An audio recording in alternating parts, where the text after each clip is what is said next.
In the sprawling forests of the northern wilderness, a pack of wolves thrived under the leadership of a wise and seasoned alpha named Kodiak. Kodiak had led the pack for many years, instilling in them the values of cooperation and mutual support. The wolves of his pack were known not just for their strength, but for their close-knit bonds and ability to work together as a unit. One harsh winter, Kodiak, weakened by age and the relentless cold, passed away. His death left a significant void in the pack, and the mantle of leadership passed to his son, Fenrir. Fenrir was strong and ambitious, with a fierce determination to prove himself worthy of his father's legacy. However, he lacked the experience and the gentle wisdom that had made Kodiak a beloved leader. Fenrir believed that strength and dominance were the keys to leading the pack. He focused on asserting his authority, ensuring that every member knew their place. While his intentions were to protect and strengthen the pack, his methods led to increased tension and competition among the wolves. They began to hoard food and prioritize their own needs, a stark departure from the communal sharing that Kodiak had fostered. The pack's unity started to fracture, and their efficiency in hunting and protecting their territory declined. The older wolves, who remembered Kodiak's way, grew concerned but were hesitant to challenge the new alpha directly. As the winter deepened, the forest became a harsh and unforgiving place. Prey was scarce, and the bitter cold tested the limits of the wolves' endurance. The pack's lack of cooperation began to take a toll. Without the communal sharing of food, some wolves grew weaker, unable to keep up with the demands of hunting or patrolling their territory. Fenrir, seeing the pack struggle, felt the weight of his responsibilities, but didn't understand the root of the problem. He doubled down on his authoritative approach, believing that stricter control would bring order. He ordered longer hunting expeditions and harsher penalties for perceived insubordination. However, this only deepened the divisions within the pack. One particularly brutal day, the pack returned from a failed hunt, cold and starving. The younger wolves, desperate and frustrated, began to bicker over the meager scraps they had. The older wolves watched in dismay as the pack seemed on the brink of tearing itself apart. In the midst of the chaos, an elder wolf named Akela stepped forward. Akela had been a close advisor to Kodiak and had witnessed the transformation under Fenrir's rule. With a calm yet firm voice, he addressed the pack. "This is not the way we were taught.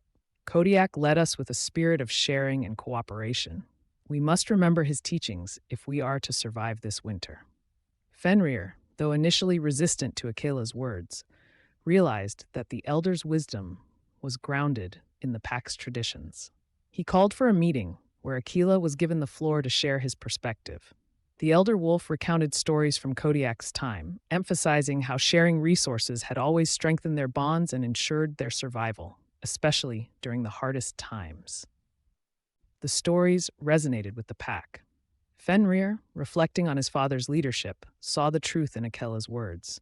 He realized that his approach had driven a wedge between the wolves, weakening the very foundation of their strength. Humbled, Fenrir addressed the pack. "I have made mistakes," he admitted. "I sought to lead through strength alone, but I see now that it is through sharing and cooperation that we truly thrive. From this day forward, we will return to our ways of supporting each other, just as my father taught us." Fenrir's acknowledgement of his mistakes and his willingness to change his approach began to mend the rifts within the pack. The wolves agreed to share what little they had, pooling their resources and ensuring that even the weakest among them received food and warmth. With a renewed sense of purpose, the pack set out to rebuild their unity. Fenrir, guided by Akela and the older wolves, implemented changes to foster a spirit of sharing and cooperation. Hunting parties were reorganized to ensure that the weakest were supported and food was distributed evenly among the pack members. The younger wolves, who had grown accustomed to hoarding and competition, initially struggled with the new approach. However, as they saw the benefits of cooperation, successful hunts, shared warmth, and the revival of their weakened packmates, they began to embrace the old ways. Fenrir took every opportunity to lead by example. He was often seen giving up his own share of food to feed the younger or weaker wolves and working alongside them to build better shelters against the cold. His actions spoke louder than words, and slowly, trust and camaraderie were restored. The pack's renewed unity was put to the test when they encountered a rival pack encroaching on their territory. Instead of responding with aggression, Fenrir proposed a peaceful negotiation. He offered to share the hunting grounds and resources, ensuring that both packs could survive the harsh winter. The rival Alpha, seeing Fenrir's genuine intent and the strength of his united pack, agreed to the truce. This act of sharing not only prevented conflict, but also established a mutually beneficial relationship between the two packs. They began to cooperate, sharing information about prey movements and pooling their efforts in large hunts. The forest, though harsh, became a place of shared resources and mutual survival. As spring emerged, the forest began to thaw, and the wolves of Fenrir's pack saw the end of a grueling winter. Under Fenrir's renewed leadership, the pack had learned the value of cooperation and sharing, emerging stronger and more united. Fenrir stood with Akela, the elder wolf who had guided him through the winter's trials. "We made it through because of you," Fenrir said, grateful. "No," Akela replied. "It was your leadership that brought us together. Wisdom is nothing without action." Fenrir addressed the gathered pack. "We have survived and grown stronger because we shared and supported each other. This is Kodiak's legacy, and we must continue to honor it." With the arrival of spring, the pack focused on rebuilding.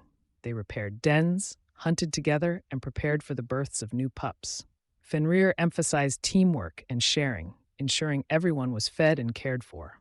One day, a neighboring pack led by Lupa, an old friend of Kodiak, sought their help. Her pack had suffered greatly during the winter. Remembering the lessons learned, Fenrir welcomed them. "What we have, we will share," he said. The two packs worked together, sharing resources and strengthening their bonds.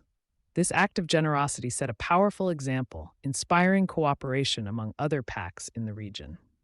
As months passed, the forest flourished, and Fenrir's pack became known for their strength and generosity. Fenrir reflected on their journey, honoring Kodiak's memory by leading with humility and wisdom. He ensured that the values of sharing and unity were passed down to new generations. Under Fenrir's guidance, the pack thrived. They faced challenges confidently, knowing that together they could overcome anything. The story of their winter survival and the lessons learned became a timeless tale, teaching that true strength lies in sharing and supporting one another. The wolves lived in harmony, their howls echoing through the forest, a testament to the enduring power of sharing with others. The legacy of Kodiak, Akela, and Fenrir was a beacon of hope, reminding all that by sharing what we have, we create a world where everyone can thrive.